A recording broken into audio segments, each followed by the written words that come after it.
दोस्तों हमारा Bharat golden age में चल रहा है, यानी कि आज एक ऐसे दौर से गुजर रहा है कि जिसमें अगर हम चाहें तो पूरी दुनिया को अपने कदमों पर लाकर खड़ा कर सकते हैं, क्योंकि भारत की आधी से ज्यादा आबादी 18 से 40 साल के बीच की है, जो युवा है, ताकत से भरपूर है और काम कर रही है। जब जापान की ज्यादातर आबादी युवा थी तो उसने परमाणु बॉम्ब का प्रकोप झेलने के बाद भी तरक्की करी और आज जापान बड़े बड़े देशों को पीछे छोड़ चुका है। ऐसा ही कुछ भारत में भी होने वाला है और मोदी जी तो खुद कहते हैं कि अब वो भारत को बदल कर रख देंगे। चलिए ऐसे में हम जानते हैं कि आखिरकार साल 2030 तक भारत में क्या क्या होने वाला है। Pod taxi. दोस्तों जैसे जैसे भारत की आबादी बढ़ती जा रही है, सड़कों पर ट्रैफिक की प्रॉब्लम भी बहुत ज्यादा बढ़ती जा रही है। छोटे छोटे शहरों में भी ऐसे जाम लगने लगे हैं कि क्या ही कहना। 5 मिनट का सफर तय करने में लोगों को 1 घंटे का वक्त लग जाता है और अभी तो भाई साहब शुरुआत है, ये समस्या कुछ समय में और भी ज्यादा बढ़ जाएगी। जिसे देखते हुए भारत सरकार ने पॉड टैक्सी का उपाय सोचा है और इसकी टेस्टिंग भी हो गई है। असल में ये पॉड टैक्सी बिना ड्राइवर के चलेगी और इसकी सबसे खास बात ये है कि ये जमीन पर नहीं बल्कि हवा में चलेगी, जिससे ना तो ट्रैफिक होगा और ना ही लोगों को एक जगह से दूसरी जगह जाने में कोई प्रॉब्लम होगी। इस प्रोजेक्ट के तहत ज्यादा ट्रैफिक वाले एरिया में जिस तरह से मेट्रो स्टेशन बनाए जाते हैं, वैसे ही पॉड टैक्सी के लिए अलग अलग स्पॉट बनाए जाएंगे, जहां से आप आराम से टैक्सी बुक कर सकते हैं और एक जगह से दूसरी जगह पे जा सकते हैं। इनकी सबसे खास बात यह होगी कि इनके इस्तेमाल से कोई भी एक्सीडेंट नहीं होगा, लोग सुरक्षा पूर्वक अपने डेस्टिनेशन तक पहुंच जाएंगे। और दोस्तों यकीन मानिए, अगर कोई और महामारी या फिर प्राकृतिक आपदा नहीं होती है तो 2030 तक ट्रैफिक की आधी टेंशन तो समझिए दूर हो जाएगी। Bullet trains. दोस्तों जब मोदी जी प्रधानमंत्री नहीं बने थे तब से उन्होंने भारत में बुलेट ट्रेन चलाने का सपना देखा था और उनका ये सपना बहुत ही जल्द साकार होने वाला है। जी हाँ, जहां साल 2030 तक घंटों का सफर मिनटों में तय कराने वाली बुलेट ट्रेन भारत में चलना शुरू हो जाएगी। अब ये तो आप भी जानते हैं कि जापान की बुलेट ट्रेन सबसे तेज होती है और अब भारत ने जापान के साथ मिलकर देश में बुलेट ट्रेन चलाने की पूरी तैयारी कर ली है। कहा जा रहा है कि इसकी शुरुआत मुंबई अहमदाबाद रूट से होगी और फिर धीरे धीरे भारत के सभी बड़े बड़े राज्यों से बुलेट ट्रेन होकर गुजरेगी। भारत में चलने वाली बुलेट ट्रेन की स्पीड 200 से 300 किलोमीटर प्रति घंटे की होगी और जैसे जैसे टेक्नोलॉजी बढ़ती जाएगी स्पीड भी बढ़ती जाएगी, जिसकी बदौलत मुंबई से दिल्ली तक का सफर बड़ी मुश्किल से 6 से 7 घंटे में पूरा हो जाएगा। Digital ecosystem. दोस्तों हमारा भारत किस लेवल पर डिजिटल हो रहा है ये तो आप भी जानते हैं, जहां आज के समय में लगभग 70 करोड़ लोग इंटरनेट से जुड़े हुए हैं और इस साल के अंत तक ये आंकड़ा 90 करोड़ तक पहुंच जाएगा। और ये आंकड़े सिर्फ यहीं पर नहीं रुकने वाले, बल्कि 2030 तक 120 करोड़ से भी ज्यादा लोग इंटरनेट का इस्तेमाल कर रहे होंगे। अब आप ये सोच लीजिए कि एक तो भारत दुनिया की सबसे बड़ी आबादी है और उसमें भी ज्यादातर लोग इंटरनेट का इस्तेमाल कर रहे हैं, यानी कि दुनिया भर के 4 से 5 बड़े देशों को मिलाकर देखा जाए तो जितनी आबादी उनकी होगी उतनी आबादी तो अकेले अपने भारत देश में और उतने लोग भारत में इंटरनेट चला रहे होंगे।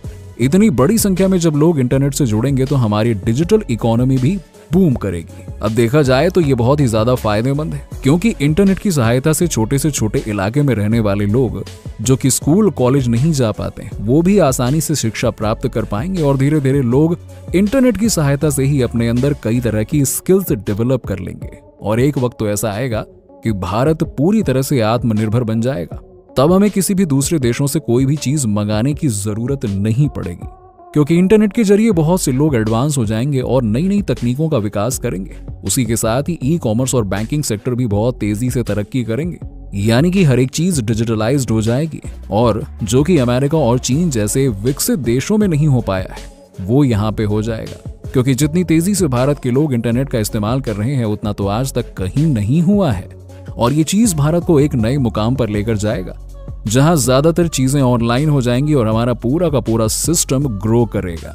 और यकीन मानिए दोस्तों, ये सब कुछ तो आपकी आंखों के सामने होगा। यस, वो भी मात्र 5 सालों के अंदर ही। जी हाँ, 2030 तक भारत फुल्ली डिजिटलाइज्ड कंट्री बन जाएगा। दिल्ली मुंबई एक्सप्रेसवे।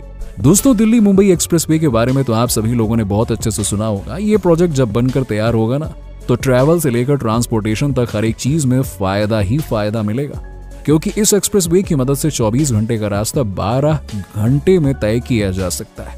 जी हाँ, ये हाईवे भारत के 2 सबसे बड़े शहर दिल्ली और मुंबई को जोड़ेगा इतना ही नहीं, मोदी सरकार तो ये भी कहती है कि इस हाईवे के चारों ओर 40 लाख पेड़ लगाए जाएंगे, जिससे कि इस हाईवे की खूबसूरती और बढ़ जाएगी और इस हाईवे के बनने के बाद 32 लीटर फ्यूल की भी बचत होगी।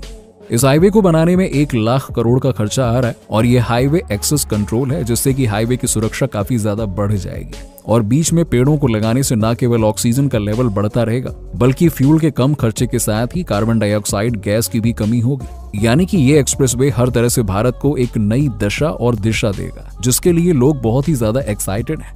जब ये हाईवे बन जाएगा तो ये भारत का सबसे लंबा हाईवे कहलाएगा और ये सब कुछ 2030 से पहले हो जाएगा। Poverty improvement. दोस्तों, सुनने में आपको अजीब जरूर लग सकता है, लेकिन इस बार मोदी सरकार ने यह तय कर लिया है कि 2030 तक भारत से गरीबी तो मिटा ही देंगे, चाहे जो हो जाए। भारत के अंदर आने वाले 5 सालों के बाद कोई भी इंसान गरीब नहीं रहेगा, क्योंकि अगर देखा जाए तो इस वक्त भारत की ज्यादातर आबादी मिडिल क्लास जिंदगी जी रही है, जिसमें कहा जाता है कि अमीर और अमीर होते हैं, गरीब और गरीब होते हैं और मिडिल क्लास जिंदगी भर मिडिल क्लास रहते हैं। लेकिन भारत सरकार ये परिभाषा बदलने की पूरी तैयारी कर चुकी है, जिसके मुताबिक आने वाले समय में भारत के ज्यादातर लोग नौकरी वाले नहीं होंगे, बल्कि अपना अपना बिजनेस चला रहे होंगे। जी हाँ, जिससे न केवल लोगों का पर्सनल डेवलपमेंट होगा, बल्कि देश में जितने ज्यादा बिजनेस होंगे उतना ही देश डेवलप करेगा। और इसीलिए जो पकोड़े बेचने वाली चीज मजाक में ली जाती है ना, आज वाकई में वो सच बन गई है।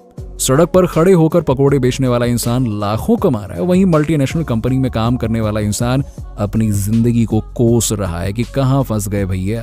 और यकीन मानिए दोस्तों, ये चीज आगे भी होने वाली है। जो इंसान खुद का रोजगार करेगा वही देश की तरक्की में हाथ बटाएगा। और वैसे भी भारत की आबादी जिस तरह से बढ़ रही है, उसमें हर एक इंसान के पास ग्रो करने का मौका है। इसलिए सरकार स्किल डेवलपमेंट पर ज्यादा फोकस कर रही है, ताकि लोग अपनी स्किल्स के जरिए पैसे कमा पाएं। और अब भारत में व्यापार करना पहले से काफी ज्यादा आसान हो गया है, जिसकी मदद से लोग धीरे धीरे करके अपने आप को गरीबी रेखा से ऊपर उठकर मिडिल क्लास वाले लेवल पे शिफ्ट हो रहे हैं। और जो लोग ऐसा नहीं कर पाएंगे उनके लिए कुछ ऐसी स्कीम्स लागू करी जाएंगी, ताकि वो इधर उधर भटक कर भीख मांगने के बजाय चैन की 2 रोटी खाकर चैन से सो सके। Smart cities. दोस्तों, ये बात तो साफ है कि आने वाले समय में भारत में एक से बढ़कर एक स्मार्ट सिटीज तैयार होंगी, जो कि चीन और दुबई को भी पीछे छोड़ देंगी। और टेक्नोलॉजी का तो क्या ही कहना, इन स्मार्ट सिटीज में बहुत ही हाई लेवल की टेक्नोलॉजी देखने को मिलेगी, जो कि भारत को एक अलग ही इकोनॉमिक डेवलपमेंट की ओर ले जाएगी। भारत के इन हाईटेक शहरों में हर वो सुविधा होगी जिसे पाने के लिए लोग अमेरिका, ऑस्ट्रेलिया और कनाडा जैसे देशों की तरफ भागते हैं। सुपर स्पेरा। अब दोस्तों, आप लोगों ने दुबई की गगनचुंबी इमारतों के बारे में तो बहुत सुना होगा। अब जरा नॉर्थ इंडिया में बनकर तैयार होने वाली सुपर स्पेरा के बारे में भी सुन लीजिए, जहां इस बिल्डिंग में लगभग 80 फ्लोर्स होंगे और ये 300 फीट ऊंची गगनचुंबी इमारत बहुत ही नायाब होगी। नोएडा, उत्तर प्रदेश में बनाई जा रही ये बिल्डिंग 2012 से बनना शुरू हुई है और कहा जा रहा है कि इस शानदार बिल्डिंग का कंस्ट्रक्शन 2025 तक खत्म हो जाएगा। वैसे आपको क्या लगता है कि 2030 तक भारत के अंदर और क्या क्या डेवलपमेंट होनी चाहिए? कमेंट सेक्शन में कमेंट करके जरूर बताइए और इसी तरह की इंटरेस्टिंग वीडियोस को देखते रहने के लिए हमारे चैनल को सब्सक्राइब करना मत भूलिएगा।